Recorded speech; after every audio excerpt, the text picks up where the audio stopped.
Então, boa tarde a todos e a todas. Vamos iniciar a primeira aula de 2022 do Laboratório de Criação Poética, do módulo de escrita criativa, em que falaremos sobre a importância do ritmo na poesia. Conforme escreve Maçô Moisés, em seu dicionário de termos literários, o ritmo, palavra de origem grega, com o sentido de fluir, abre aspas, designava o fluxo dos rios ou o movimento das vagas oceânicas. Ligava-se, portanto, à natureza, que é regida por ciclos, assim como o próprio organismo humano, regulado pelos ritmos sanguíneo, respiratório ou cerebral. Podemos perceber o ritmo também no movimento dos astros, o que nos leva à tese pitagórica de que tudo é número, fecha aspas.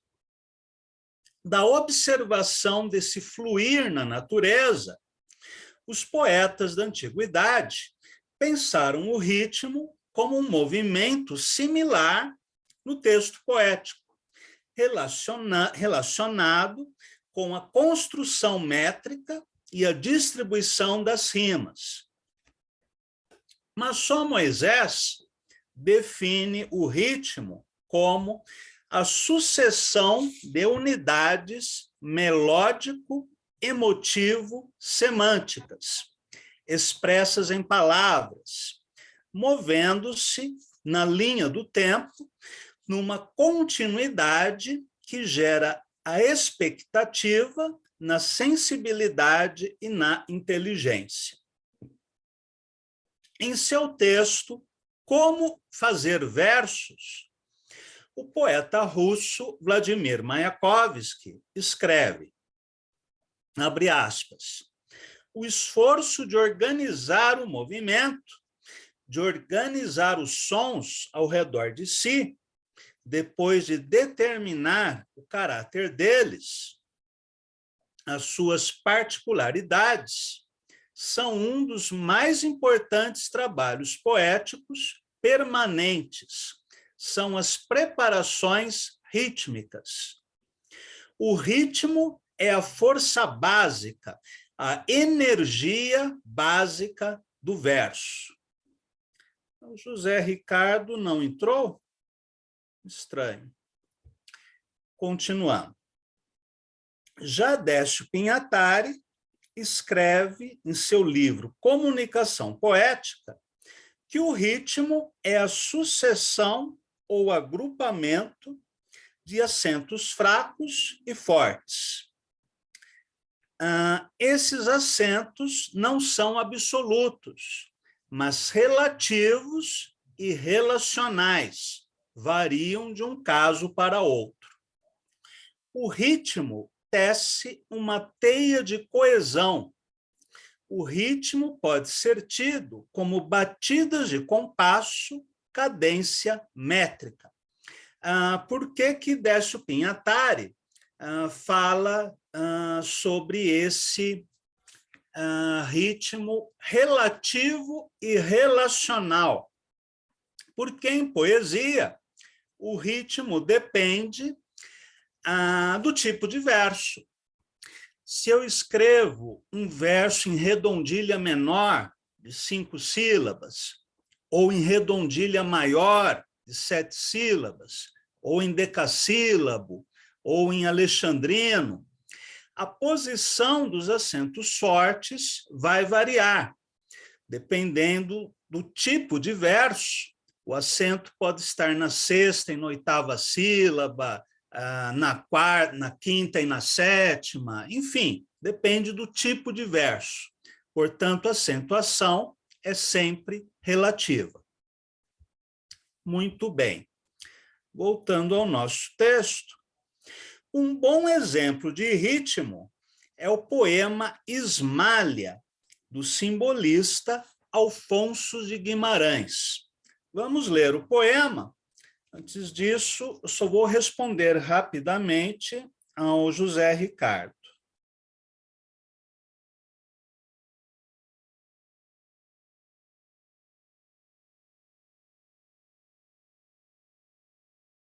Pronto.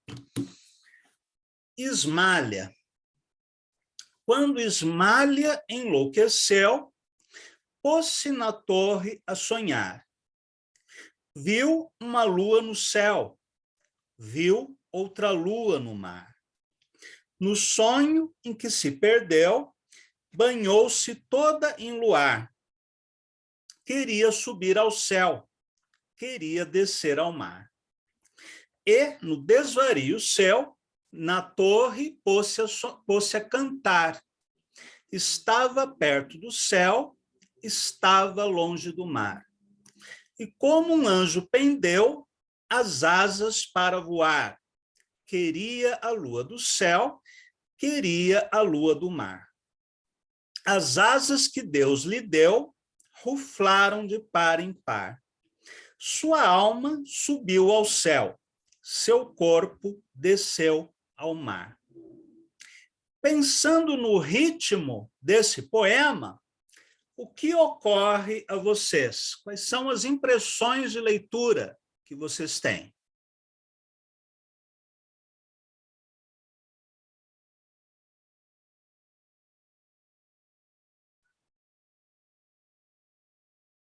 Não falem todos ao mesmo tempo, um de cada vez.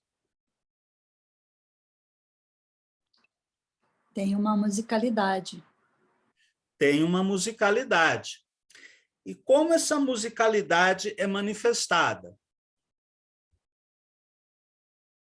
Pelas sílabas tônicas, pela constância na sétima sílaba e também pela rima, né? Mas assim, mais por essa cadência. Certo. Quando nós falamos em cadência, né, nós falamos em ritmo. Você percebeu também as rimas.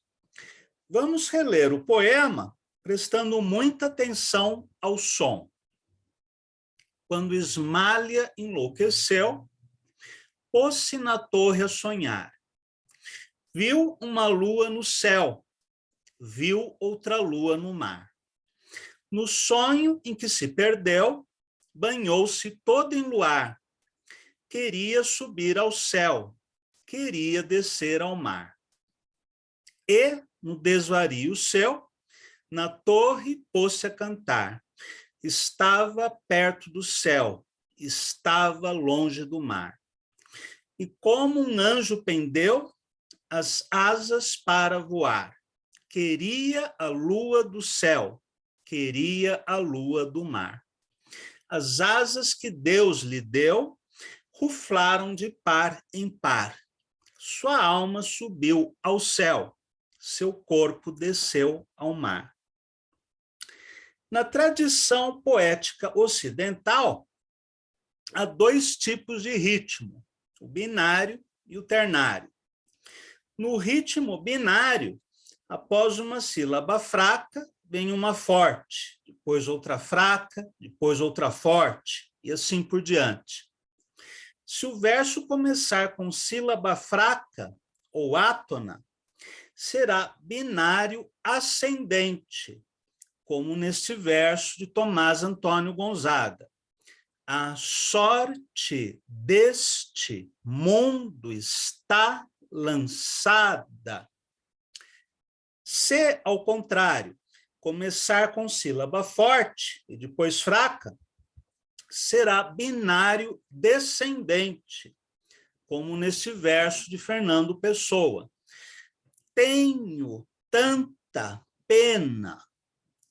Já o ritmo ternário é aquele em que o acento forte vem após dois acentos fracos, no caso de um ternário ascendente.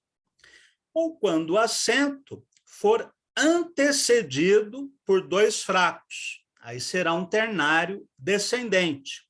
Por exemplo, tu choraste em presença da morte. Em presença da morte, choraste, não descende o covarde do forte, pois choraste, meu filho, não és. Então, fraca, fraca, forte, fraca, fraca, forte. Este é um poema de Gonçalves Dias, né? Ascendente. Já em outro poema, no Mário Faustino, nós temos: fonte de fogo, dá-me essa glória, sarça de fogo, dai-me o poder, cinza de fogo, dá-me esse reino. Aqui nós temos um ternário descendente.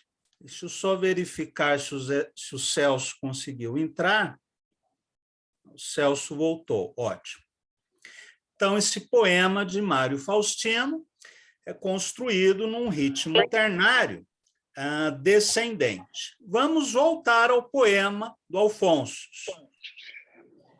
Quando Ismalha enlouqueceu, pôs-se na torre a sonhar, viu uma lua no céu, viu outra lua no mar. No sonho em que se perdeu, banhou-se toda em luar. Queria subir ao céu, queria descer ao mar. Aqui, Alfonso, com muita sabedoria, conseguiu conciliar ritmos diferentes.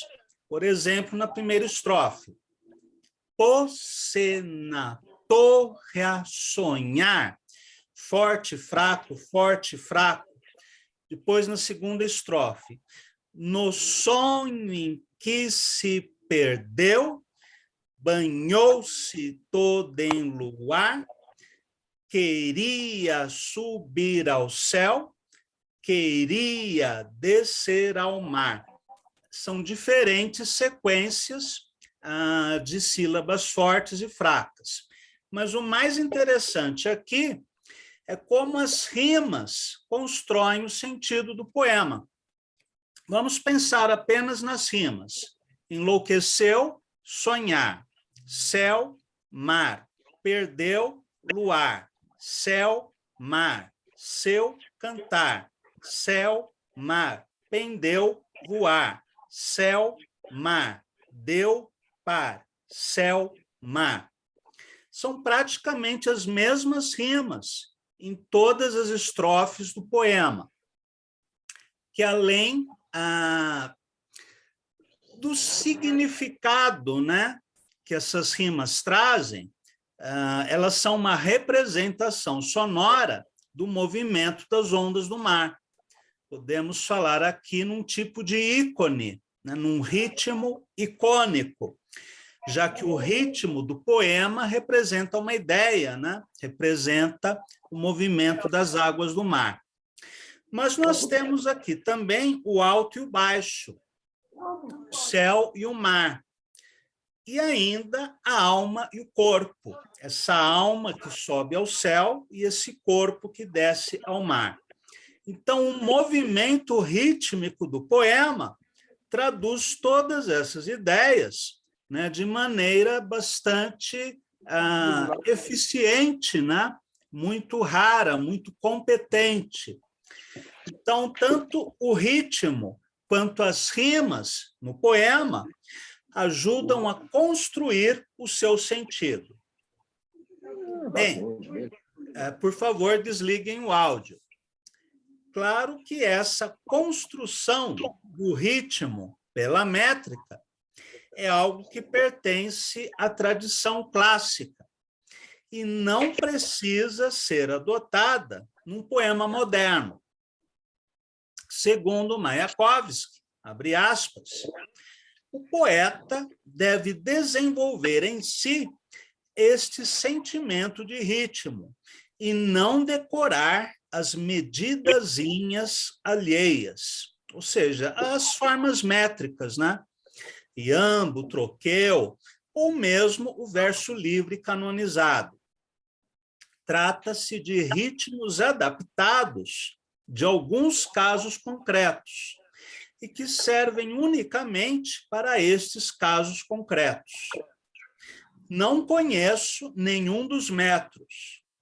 Estou simplesmente convencido, no que se refere ao meu trabalho, que no caso de temas heróicos e grandiosos, é preciso usar medidas longas, com muitas sílabas, e para temas alegres, medidas curtas.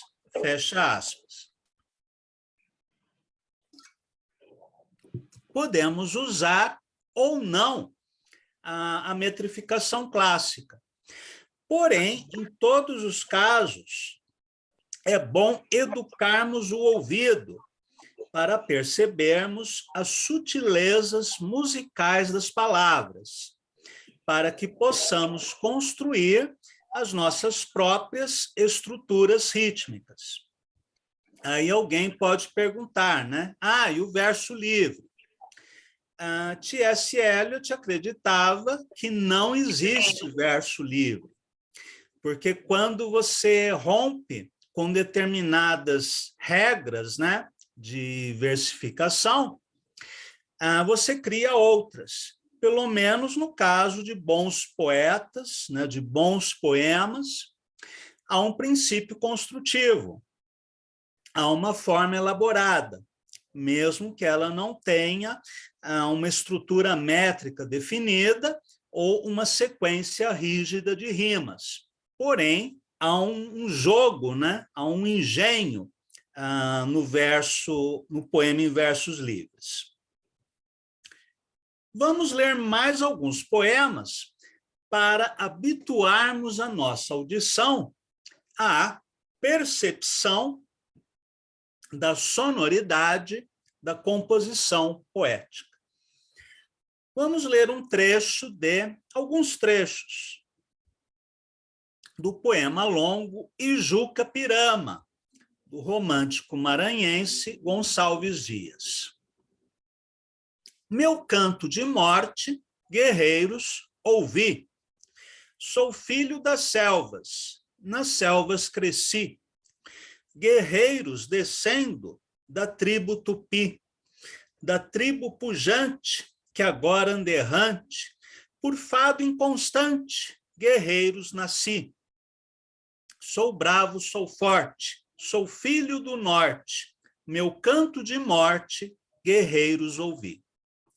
Andei longes terras, lidei cruas guerras, vaguei pelas serras dos vis aimorés, vi lutas de bravos, vi fortes, escravos, de estranhos e guinavos, calcados aos pés, e os campos talados, e os arcos quebrados, e os piagas coitados, já sem maracás, e os meigos cantores, servindo a senhores, que vinham traidores, com mostras de paz.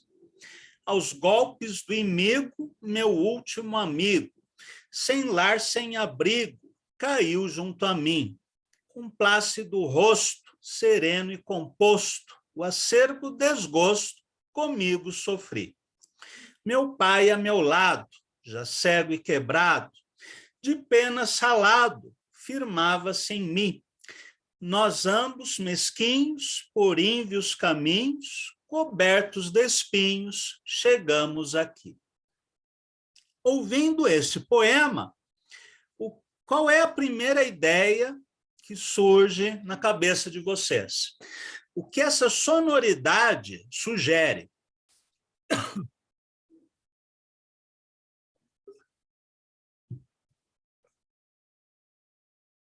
Certo, hoje vocês estão tímidos.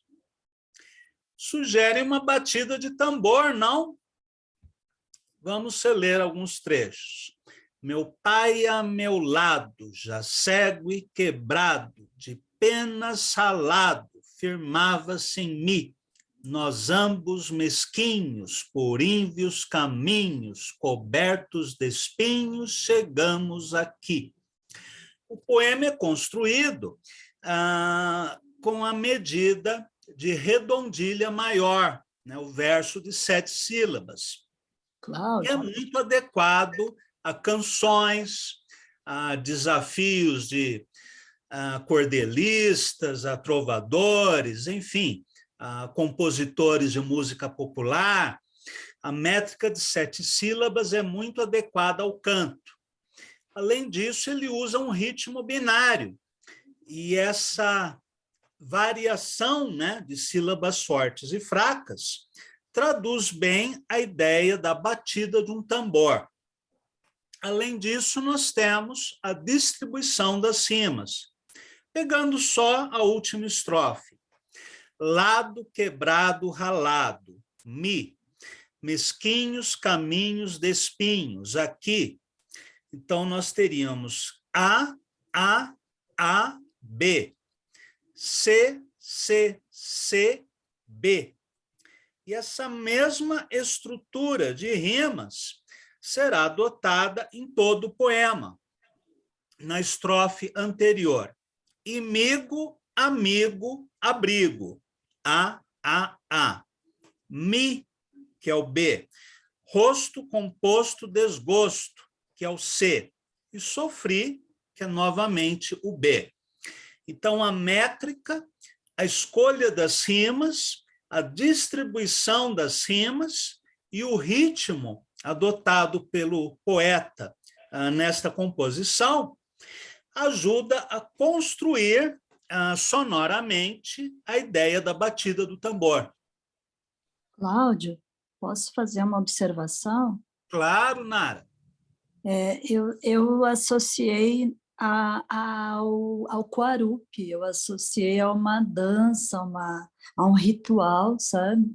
Eu não pensei assim, no tambor imediatamente, sabe? Até fiquei pensando, quando você perguntou, que o tempo todo que você estava falando, eu estava pensando na dança, assim, estava pensando numa cerimônia, numa reunião, né? Foi essa sensação que eu tive, não sei. E você está certa, porque nos rituais indígenas nós temos a dança, o canto e o toque de tambores, né? Os instrumentos musicais utilizados no ritual. Tudo isso é conjugado. Se nós vermos um vídeo, né, com uma dança indígena, é bastante comum eles baterem os pés no chão, né? Intercalando um pé com o outro numa cadência binária, o que combina com a batida do tambor e com a ideia, né, transmitida aqui pelo Gonçalves Dias. Então, você está certa, Nara. Podemos pensar também na dança, né, na dança que sempre, ou geralmente, associada à música. Muito bem. Então, se no poema de Alfonso de Guimarães nós temos a tradução sonora do mar, e no poema de Gonçalves Dias a tradução sonora do tambor, vamos agora ouvir um outro poema de Casimiro de Abreu. Bom, o título já entrega o jogo do poema, né? Se chama Valsa. E o poema diz assim: Tu, ontem, na dança que cansa, voavas com as faces em rosas formosas de vivo, lascivo carmim. Na valsa tão falsa, corrias, fugias, ardente, contente, tranquila, serena, sem pena de mim. Quem dera que sintas as dores de amores que louco senti. Quem dera que sintas, não negues, não mintas, eu vi. Calado, sozinho, mesquinho, em zelos ardendo, eu vi-te correndo. Tão falsa na valsa veloz, eu triste vi tudo, mas mudo não tive nas golas das salas, nem falas nem cantos, nem prantos, nem voz. Quem dera que sintas as dores de amores que louco senti. Quem dera que sintas, não negues, não mintas, eu vi. Bom, aqui não há nenhuma surpresa, porque o próprio poeta já entrega o jogo no título, né? Valsa, um péssimo título, porque já entrega de bandeja para o leitor o que ele faz aqui, que é uma transformação em versos dos passos da dança, dos passos e compassos, né, da dança. Curioso nesse poema que o Casimiro de Abreu utiliza um tipo de metro raríssimo, o metro de uma só sílaba. Como? Mas tem duas, às vezes 3 palavras em cada linha, é verdade. Mas se nós formos contar apenas as sílabas fortes, tu ontem, na dança que cansa, voavas com as faces em rosas formosas. Cada verso tem apenas uma sílaba acentuada. Esse é um tipo de verso bastante conciso, né? Bastante raro, difícil de usar, que Casimiro de Abreu conseguiu, né, utilizá-lo de maneira muito criativa. Talvez este seja um dos poemas mais engenhosos, né, do Casimiro. E além da métrica e do ritmo binário, a distribuição das rimas também colabora para essa tradução, né, sonora, icônica, do ritmo da valsa. Ontem dança, cansa, voavas faces, rosas formosas, vivo, lascivo, carmim. Valsa, falsa, corrias, fugias, ardente, contente, tranquila, serena, pena, mim. Assim, ao longo de todo o poema, ele vai distribuir as rimas de modo a construir essa ideia de dança. Nós podemos gostar ou não de Casimiro de Abreu, né? Eu, pessoalmente, não sou fã desse poeta, mas eu acredito que esse poema é tão inteligente quanto os de Gonçalves Dias e de Alfonso de Guimarães, no que diz respeito a essa unidade intrínseca entre o ritmo, entre o som e a ideia, né, o sentido do poema. Isso não acontece em toda a poesia metrificada. Podemos pegar um poema de Camões, de Shakespeare, Gregório de Matos, né, de qualquer grande poeta, né, da tradição, e nem sempre a sonoridade ajuda a entender o sentido. Muitas vezes, o poeta simplesmente foi no piloto automático, né, do decassílabo e escreve, né, todos os seus sonetos, né, em métrica decassilábica, com as rimas em AB, mas sem se preocupar em unir som e sentido.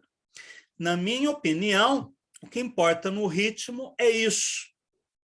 E o que importa na métrica também, porque não há nenhuma vantagem intrínseca na métrica pela métrica.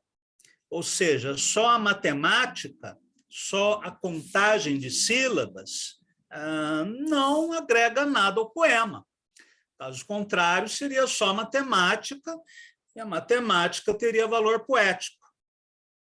O que importa na métrica é que ela conduz o ritmo, já que em todo verso metrificado nós temos diferentes sequências de sílabas fortes e fracas. Isso é o que importa no verso, seja ele metrificado ou não. Mesmo no verso livre, nós podemos também trabalhar o ritmo, com essa mesma ênfase no sentido, né? como neste poema de Ricardo Aleixo, Mamãe Grande, que diz assim: todas as águas do mundo são dela, fluem, refluem nos ritmos dela. Tudo que vem, que revém, todas as águas do mundo são dela, fluem, refluem nos ritmos dela. Tudo que vem, que revém, todas as águas do mundo são dela. Fluem, refluem nos ritmos dela. Tudo que vem, que revém. Aqui o Ricardo Aleixo repete as mesmas palavras, as mesmas frases, né, várias vezes, a maneira do mantra, né, da ladainha, e o ritmo vem dessa construção, né? Inclusive as rimas também derivam dessa construção. E do mesmo modo como acontece no poema de Afonso de Guimarães, no poema de Ricardo Aleixo, nós também temos essa tradução do mar em versos, com a diferença de que no poema do Aleixo há também uma referência direta a Iemanjá. Então vamos ouvi-lo mais uma vez. Todas as águas do mundo são dela, fluem, refluem nos ritmos dela. Tudo que vem, que revém, todas as águas do mundo são dela. Fluem, refluem nos ritmos dela. Tudo que vem, que revém, todas as águas do mundo são dela. Fluem, refluem nos ritmos dela. Tudo que vem, que revém. Aqui não há métrica. Há rimas, inclusive pela repetição, né, das mesmas palavras, ou na combinação de palavras parecidas, e há um ritmo que vem dessa repetição. E ainda uma certa um caráter circular, né? Esse ritmo tem um caráter circular, já que ele termina do modo como começa, como se fosse uma esfera, né? Uma esfera de águas. Um outro poema interessante, chamado Relógio, do Oswald de Andrade, diz assim: as coisas são, as coisas vêm, as coisas vão e vêm, não em vão. As horas vão e vêm, não em vão. Esse poema lembra um pouco o poema do Ricardo Aleixo, pela repetição de palavras que acaba orientando o sentido. Mas enquanto no poema do Aleixo nós temos a ideia de mar, no poema de Oswald nós temos a ideia de relógio. Inclusive aqui o Oswald cometeu o mesmo passo em falso do Casimiro de Abreu, né? Já que esses títulos antecipam o conteúdo dos poemas. Muito bem. O ritmo pode estar presente mesmo no poema que faz uso da elipse, que é a ocultação de uma palavra, né, que fica subentendida, e da parataxe, que é quando você junta termos sem elementos de ligação gramatical. Em seu prefácio interessantíssimo, que abre a Pauliceia Desvairada, Mário de Andrade escreve: a poética está muito mais atrasada que a música. Esta abandonou o regime da melodia para enriquecer-se com os infinitos recursos da harmonia.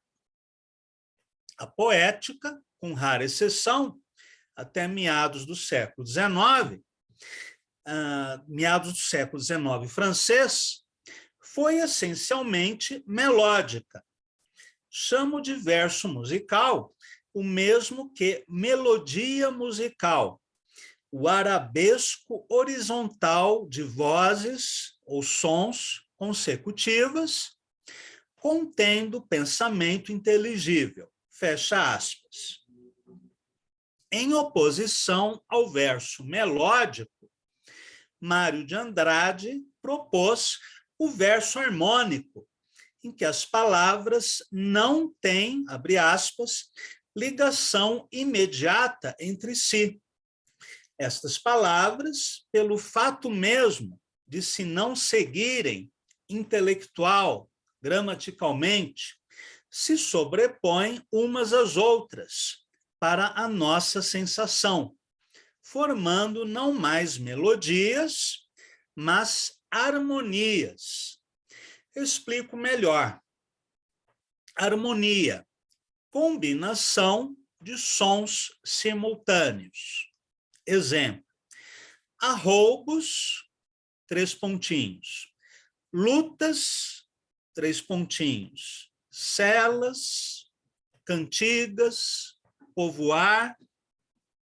Estas palavras não se ligam, não formam enumeração. Cada uma é uma frase, período elíptico, reduzido ao mínimo telegráfico, fecha aspas. Isso é justamente um exemplo de parataxe. Claro que o verso harmônico de Mário de Andrade não abole o verso melódico. Ao contrário, ambos se combinam. Por exemplo, no poema Paisagem número 1, também da Pauliceia Desvairada. Minha Londres das neblinas finas. Pleno verão, os 10 mil milhões de rosas paulistanas. A neve de perfumes no ar. Faz frio, muito frio. E a ironia das pernas das costureirinhas, parecidas com bailarinas. O vento é como uma navalha nas mãos de um espanhol. Arlequinal. Há 2 horas queimou o sol. Daqui a 2 horas queima sol. Passa um São Bobo cantando sob os plátanos um tralalá. A guarda cívica. Prisão. Necessidade a prisão para que haja civilização. Meu coração sente-se muito triste. Enquanto cinzento das ruas arrepiadas, dialoga um lamento com o vento. Meu coração sente-se muito alegre. Este friozinho arrebitado dá uma vontade de sorrir. Eu sigo e vou sentindo a inquieta alacridade da invernia com um gosto de lágrimas na boca. Eu não sei se ficou clara a diferença entre verso harmônico e verso melódico. Se formos procurar a teoria musical, a melodia diz respeito à sucessão de notas. Dó, fá, mi, ré, sol, lá, dó. Enquanto a harmonia diz respeito a sons simultâneos, como acontece também no contraponto, né?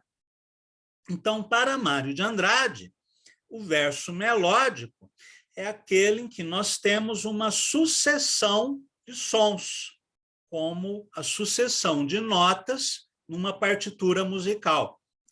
Enquanto o verso harmônico seria construído com sons simultâneos. Claro que na página do livro de poemas, né, essa simultaneidade fica difícil.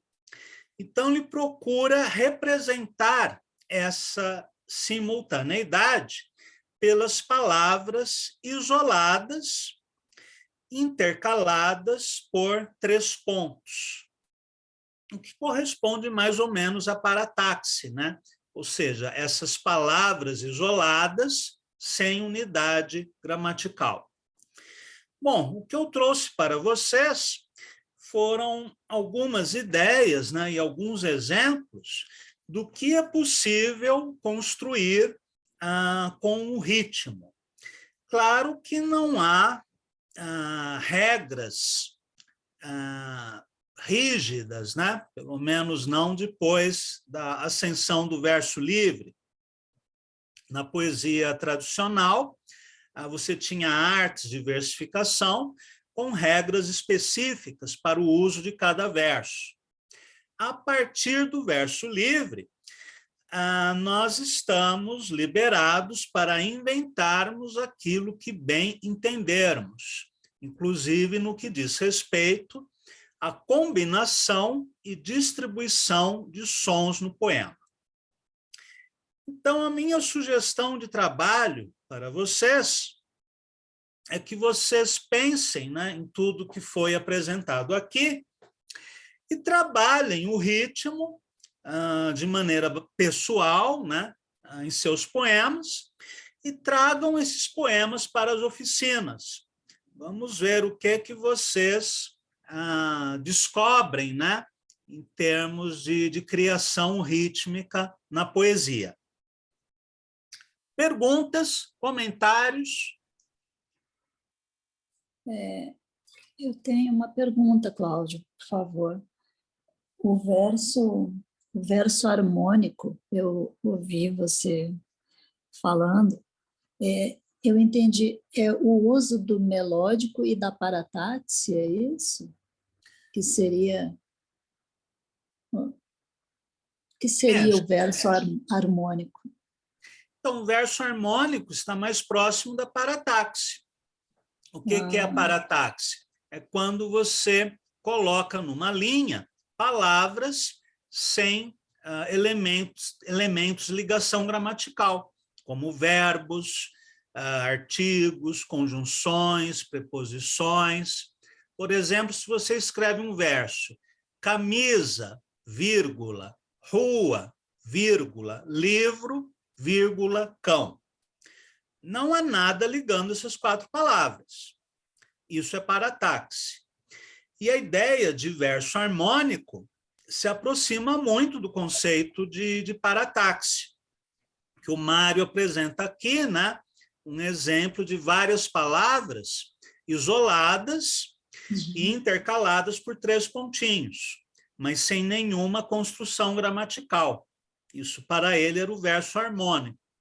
Já o verso melódico é aquele em que você tem o sujeito, o verbo, o predicado, né, todos os elementos de ligação, enfim, algo muito mais próximo da sucessão de notas num acorde musical.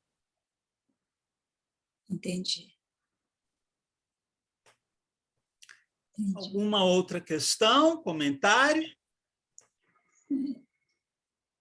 Essa concisão que se busca na poesia tem a ver com isso, né? Com essa capacidade de dizer, de expressar em um verso, usando o mínimo, o assim, o indispensável, né? O mínimo que você precisa para entender, para que haja o entendimento do que você está querendo dizer. E ouvindo você falar, eu percebi a beleza disso, assim, até nessa mistura, em algumas frases mais, onde ele diz mais, mas nem em outras ele é conciso, e isso acaba fazendo um conjunto interessante, mais interessante que se houvessem mais palavras. Acho que é mais ou menos isso que você tem colocado também nas oficinas, quando analisa nossos poemas, né? Então, é muito interessante. Eu acho que eu entendi. Assim. Certo.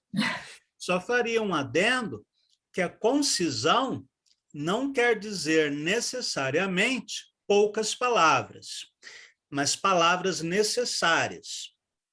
Você pode ter um haikai gorduroso, por exemplo. Sim, você falou Se isso. você escreve um haikai, a linda janela de minha querida mamãe estava cheia de flores.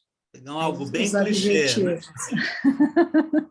Você enche de adjetivos, né? Coloca um monte de palavras lá que não são necessárias. Então, um haikai pode ser gorduroso.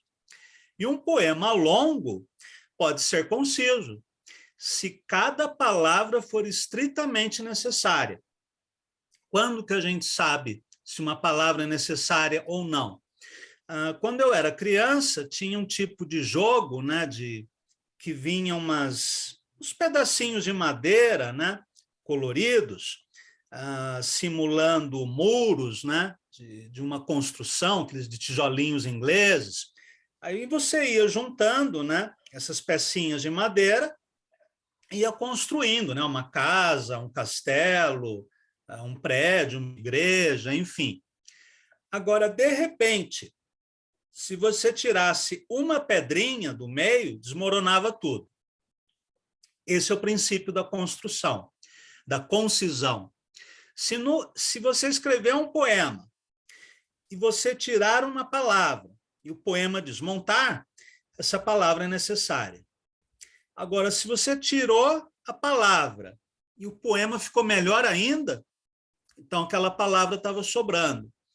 Então, se nós pensarmos em economia verbal, a ideia seria nenhuma palavra a mais, nenhuma palavra a menos, apenas as palavras necessárias. Se para dizer aquilo que você quer, você precisa de um verso de 30 sílabas, escreva um verso de 30 sílabas, e não menos que isso. Claro que é um exagero, né? Mas você pode escrever poemas imensos, né? Como os de Gerard Manley Hopkins, de Homero, de Milton, né? E, no entanto, sem gordura, sem verborragia. Aí que entra a eficiência, a competência do poeta. Agora, no começo do trabalho, é sempre preferível escrever linhas breves, porque a chance de errar em linhas breves é menor. Você tende a errar mais no verso longo e no poema longo. Agora, tudo tem o seu momento, né? De repente, você conseguiu já ganhar uma consciência da economia verbal, da concisão, escreveu vários poemas, né, ou livros com textos breves. Aí, de repente, você se aventura. Por que não escrever um poema longo? Por que não escrever o verso longo? Claro que é mais trabalhoso. Agora, se você já passou pela escola da concisão, quando você chegar no verso longo, no poema longo, vai ficar mais fácil, porque aí você já sabe, já tem essa consciência, né, daquilo que é necessário ao poema e daquilo que é supérfluo, daquilo que pode ser cortado. E mesmo assim dá trabalho. Mesmo T.S. Eliot submeteu a Terra Devastada, né, a leitura crítica do Pound, e Pound cortou mais da metade do poema. Então, até grandes poetas têm dificuldade com poema longo. Beleza? Alguma outra questão? Se não, ficamos por aqui. Não. E na próxima semana, vamos começar uma série de conversas sobre os gêneros poéticos. Na semana que vem, falaremos sobre o soneto, depois sobre o poema em prosa, o haikai, o poema concreto, o poema visual, né, e várias outras modalidades poéticas. Então, boa noite a todos e até lá!